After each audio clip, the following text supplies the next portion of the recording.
Alien Isolation is a masterpiece. That's the message of this video. The game was released just over 10 years ago now, and on that 10-year anniversary, we got a special thank you message that all but confirmed a sequel in early development, which I personally was jumping for joy when reading that. What's so special about this game, though? What makes it a quote-unquote masterpiece? There are several answers, really, so let's get started. Two small disclaimers. This video is going to be talking about the main story, so spoilers for that. I mean, it is a 10-year-old game. Also, while this game has some really fun DLC, I'll only be mentioning the campaign from here on. Right from the moment you can actually start controlling your character, Ripley, Amanda Ripley, not Ellen, you will notice that you are leaving hypersleep pods that are almost a perfect recreation of the pods from the beginning of the first Alien film. That level of attention to detail is seen throughout the entire story, though often not as upfront as it is here. The character of Amanda Ripley is actually taken from a scene in Aliens that was cut from the theatrical edition, where we learn that Ellen Ripley had a daughter who actually lived out her whole life while movie Ripley was still in hypersleep after the events of the first film.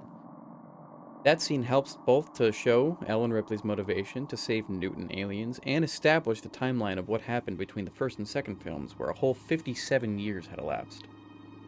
The story in Alien Isolation takes place only 15 years after the Nostromo incident from the first film, and Amanda is only 26 at the time, searching for her long-lost mother.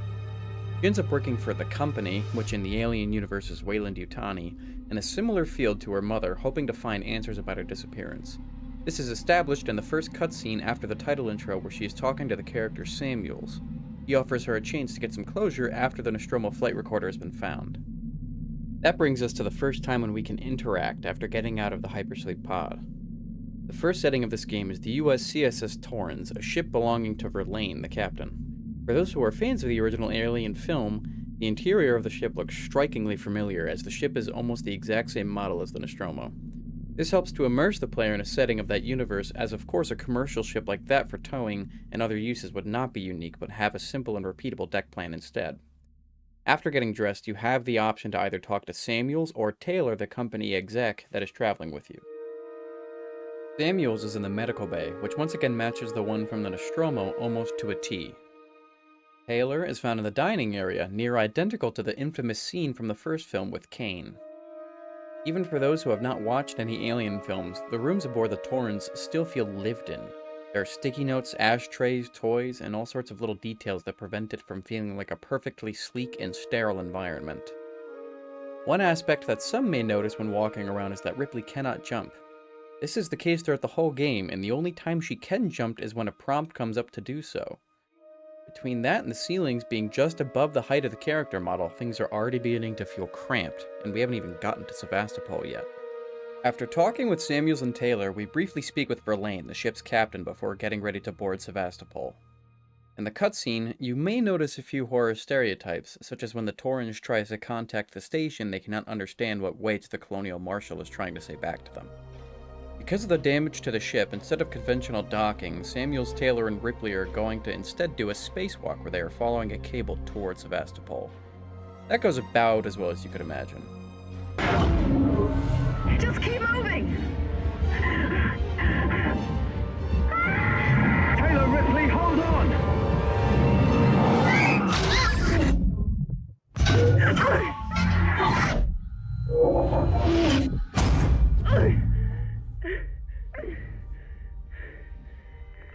Samuels! Taylor! Respond! Anybody! And after all of that, we have our setup for Ripley to be alone aboard this massive station, unaware if Samuels and Taylor are okay or even alive. Ripley wakes up, and we have arrived in our main setting, Sevastopol Station. Falling apart from even before we step on board, Sevastopol is a cacophony of sounds and sights that, even with no alien present yet, scared me when I was younger. One thing I need to point out right now is just how absolutely amazing the sound design is in this game. Every piece of technology sounds unique, but it also feels like it belongs in this universe. Some sounds and visuals are taken directly from the Alien and Aliens films, like these alarm sounds.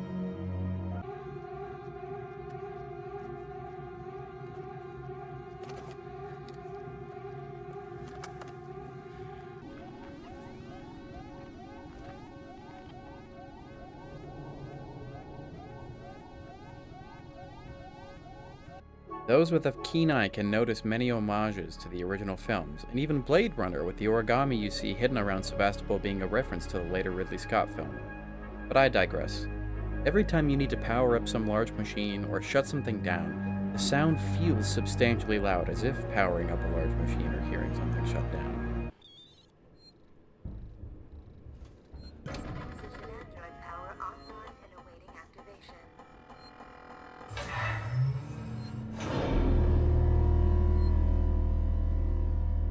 It does help if you are listening to said sounds with headphones on, but even with a phone, the first time I watched a playthrough of this game, I was amazed. Back to the game. While hearing that an orbital stabilizer has been blown, you need to try to navigate the station and see if you can find any information or anyone that can tell you what the hell happened around here and why everything is falling apart. After some exploring and seeing that someone does not want the Torrens to help,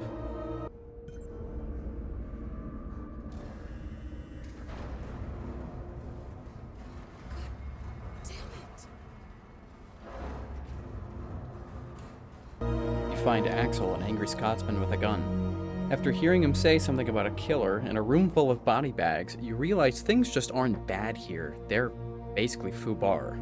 After running with Axel for a bit, you learn that the alien is not your only threat on board the station, and in fact, some humans that are scared shitless will shoot you if they see you.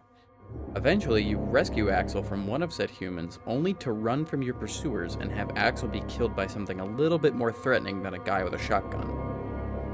You need to take the tram car out of there as originally planned, and hope to hell that whatever got him doesn't get you too. You saved my life. This is about survival. Do you understand? Hear something? I hear something. Axel? What have I got on me?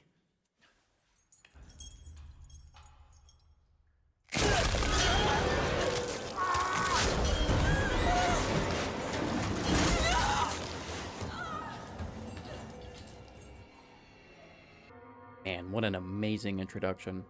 There is kind of running gag that the first 20 minutes of a horror game pose no real danger to the player character, and while that is true too for Alien Isolation, things do start to feel intense as soon as you board Sevastopol.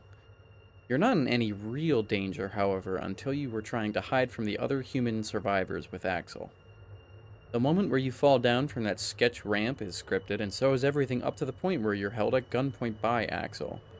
One neat fact for a long time that I did not know is when you walk into the room to power the generator, if you stop near the doorway, every few seconds you can hear the meowing of a cat, and after a certain point of walking, you hear a high-pitched squeal followed by silence.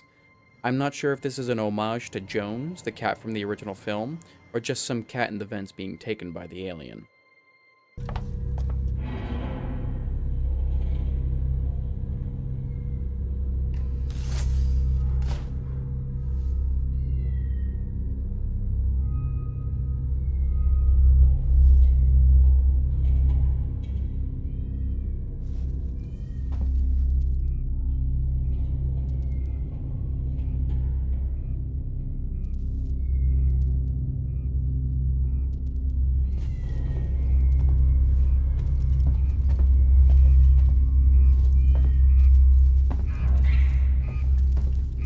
This introduction was chilling the first time I played through it. Even though I had watched a playthrough of the game a few months prior and remembered certain important moments, I was still absolutely terrified. The section right after Axel dies especially is scary due to just how intense the music is, and the pulsing noise that can be compared to that of a heartbeat banging in your ears as you sit in a corner waiting for the tram car to come to you. And once those doors open, you do feel a temporary sense of relief as you make your escape. One fun fact is that the alien does have its first major scripted appearance slightly later, but if you take too long to enter the tram car, or use the maintenance jack to make any kind of noise, it can come down early and kill you, and it did it to me on my first try.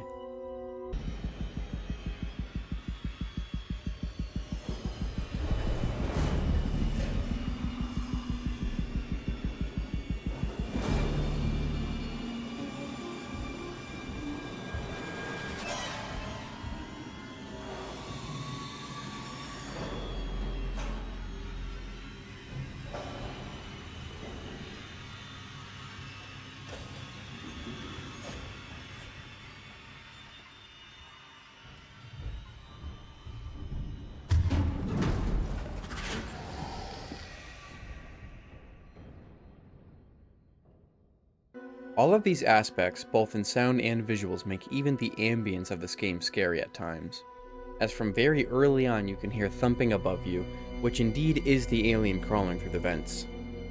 I am not going to run through the story beat by beat for the rest of the game like the way I have been, but I needed to point out just how well the introduction establishes important gameplay aspects. It teaches you to use the vents when you can, gives you the flashlight headset, and even has you do some hiding from human threats and the alien off screen. The map of Sevastopol Station is 3 major towers, which is what you play for almost the entirety of the game. As you progress, you unlock more and more tools that allow you to go through more doors and vents, whether to get collectibles or components to make tools. While there are no real side quests in the game, there are non-hostile NPCs that you can find if you go out of your way to look for them, and you can have them run to safety.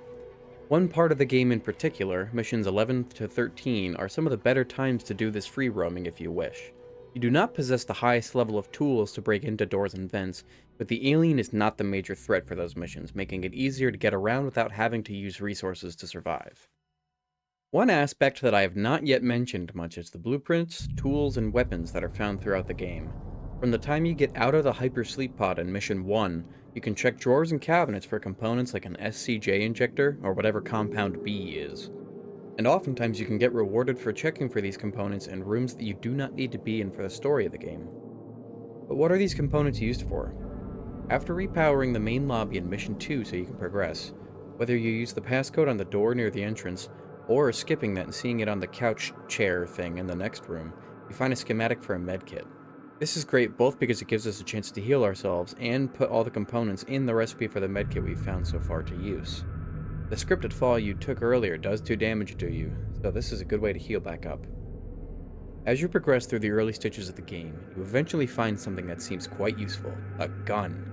And while the revolver can be a useful tool, this game did a master stroke when it came to enemy design. What is that, you may ask? You cannot kill the alien. You can shoot it, it may or may not stagger, but no matter how much you shoot it, it will not die. There are ways in-game to scare it off, but it will come back after not a very long time. You can kill other enemies with guns that you find, but the alien will not give a damn even if you pump it full of 44 Magnum. Between the fact that it cannot die and that it is not following scripted patrols, the alien proves a terrifying foe to deal with in many missions. There is an amazing video and a more recent follow-up on how the AI in Alien Isolation works and how effective it is at scaring the living shit out of me and many others. The links for both videos will be in the description. On top of that, there has been a dedicated modding community for this game that have created a variety of silly and scary mods for the campaign and even some compatible with the DLC. Some of my personal favorites are Bay's Alien Isolation Overhaul version 2, the Alien Isolation Ultra Graphics mod, and one more that I will talk a little bit about later. If there was one complaint that I saw about the Alien AI, it was that even though it is not provoked, it's always somewhat close to the player, hovering near them so that if the player were to screw up and make sounds, the alien could jump down quickly. What Bayes and other mods like Unpredictable Alien do is take the AI off the leash in a sense. Instead of always being a room away or in the vents above you in the same room, the alien could theoretically go anywhere in the area of the map that is currently loaded and drop down at any time. This means that in some playthroughs, you could walk through an area with absolutely no issue, and then the next, it could drop down for absolutely no reason and spot you. It may sound troll at first, but it provides much more variability in the alien's movements and therefore, oftentimes more tension. Going back to tools for a minute, as the game progresses you will find schematics like the smoke grenade, noisemaker, or Molotov, and eventually versions 2 and 3 of these later in the game, which are direct upgrades. The tools that can be used as distractions do also work on the alien, such as a noisemaker, but items like flashbangs have much less of an effect compared to when used on humans. And again, Molotovs only drive it off temporarily, never killing it. In Mission 10, you finally get to wield the flamethrower, inspired directly from the design from the original film. While this is a powerful weapon that is good for scaring off the alien, the more you use it, the more it becomes resistant to the fire, and you will need to use more fuel each time to fully scare it away. On top of that, fuel burns out rather quickly, especially in harder difficulties. So while you do have something to combat the alien if you're spotted, it would still be wise to try and avoid being spotted at all if you can help it. I have heard some say that getting ways to fight back in a horror game takes away some of the fear factor, And while I agree with that for the most part, the alien being unkillable in this makes that not as much of an issue. The resources to drive it off are not cheap, and components for tools are sometimes hard to find. Oh, and I forgot to mention, it one-shots you. Yes, the alien can one-shot you. If it fully spots you and you do not have weapons or tools to stop it, you are dead. The only way to survive an alien attack is by doing something to startle it, whether hitting it with a flamethrower or shooting an oxygen tank and medical, and getting it to run away mid-attack. Even then, it still one-shots you in the nightmare mode. Plus, the part that many consider to be the scariest in the game, medical, is before you even get the flamethrower. It is just you, mano-a-mano with the alien, using distraction tools and your wits to get by it. Fun fact, by the way, flares work just as well as noisemakers for throwable tools to distract the alien. If you throw a flare, it will sit there and stare at it, even though it has no eyes, for several seconds before returning to roaming. So if you see flares, grab them. It's about time I talk about the last kind of enemy that I have not yet mentioned, the synthetics. More specifically, the working Joes, because there is one other synthetic that you see in-game that is not trying to attack you. The working Joes are the generic androids seen around the station, controlled by the main computer Apollo, which is this game's version of Mother from the original film. They are owned by Seegson, a competitor to the company and the owner of Sevastopol. Unlike the company synthetics, Seegsons all look the same, sharing a template and not having any lifelike features. At first, they seem friendly, and they are, until you are caught breaking any rules or trespassing. This applies up until hazard containment level reaches Omega, and they are, in a sense, let off the leash. That being said, if you are in an area where there's an android, and its eyes are not red yet, you would be wise not to attack it, as if you haven't broken any rules or done anything to provoke it, and therefore they're still friendly to you. In every part of the game, the synthetics are very hard to kill, and are only easier to defeat if you hit them with an EMP blast or stun baton jolt first. You can try to kite them with the revolver or eventually the shotgun, but it is better not to use your ammo if possible. I have heard /read before that some people find the android sections more annoying than anything, and in some ways I think that is both fair but perhaps not accurate. When the androids first turn on the player in Seegson communications, you have to disable a camera watching the elevator so you can keep going and get to external comms. In sections like this where the androids are patrolling, and you have to find a switch or do something without catching their attention, it can be almost if not just as scary dealing with the alien, but perhaps for different reasons. While it is possible to kill the androids, it is almost never worth the resources you spend unless it is absolutely necessary to do so, and there are points in the game when it is necessary to kill one. They are considerably slower than you, whether regular or industrial model, but their numbers are what make things so difficult. Knowing you have to sneak by 5 or 6 of them walking around rather than just one lurking alien can be arguably more annoying and difficult for newer players who do not know the map too well. While they are seen to some as less scary, if you have autonomophobia or are just bothered by lifelike machines, then you are in for a rough ride. The industrial Joes especially are just disturbing with their different sounding voice boxes. While you only see them a few times and they are even slower than the regular Joes, their spawning in large numbers can be overwhelming. Of course, the late game weapon, the bolt gun, makes them a much easier foe to deal with. Of course, if you don't have bolt gun ammo, you might be in trouble because these suckers are also immune to EMPs and stun baton charges. Another brilliantly executed concept in this game that I have not touched upon yet is the motion tracker. You acquire it just before the androids turn on you, and the motion tracker is used for the dual function of seeing movement, but also helping to guide you toward your objective. The caveat of it being you cannot hold the motion tracker and, say, a gun or a tool at the exact same time. The other part of the motion tracker that is dangerous is the fact that it does emit a small noise when detecting movement. With any enemy but the alien especially, if they are too close, they can hear it beeping. So the security in knowing where your enemies might be or knowing which direction you need to walk in to find your objective might end up being your downfall. Whether with weapons or tools like the motion tracker, there is not any single strategy that you can abuse to make the game easier than intended. Almost everything you do in order to survive must be done in moderation. Ammo is hard to come by, and I forgot to mention that besides certain set spawns, like the flare after you fall in Mission 2, the items are randomized when they spawn. The only fixed spawns are for things like schematics. Oftentimes, to find a schematic at the earliest, you need to go into a side room or explore more. But if you do not go into one side room, it will spawn slightly later, closer to the main area that you need to be in. This game rewards exploration and moderation when using tools and weapons. No matter what, playing a game like this you will likely get out of your comfort zone. I mean, that is the point, right? But even more so than any film that came out after Aliens, granted I have not seen Romulus yet, it feels like you are in the universe of this franchise. Every setting, every advertisement, toy, computer, all of it feels like it belongs. Even the symbols you see on the doorways are based off of the interior design from the original film, brilliantly done by artist Ron Cobb, and all of them actually have meaning to them. There is a diligence behind almost everything in this game when it comes to setting, atmosphere, level design, and more. I know this video has been a bit all over the place when it comes to what I am discussing, but it is in part because I had several ideas when starting the script, but as I revise it, more and more ideas come to me.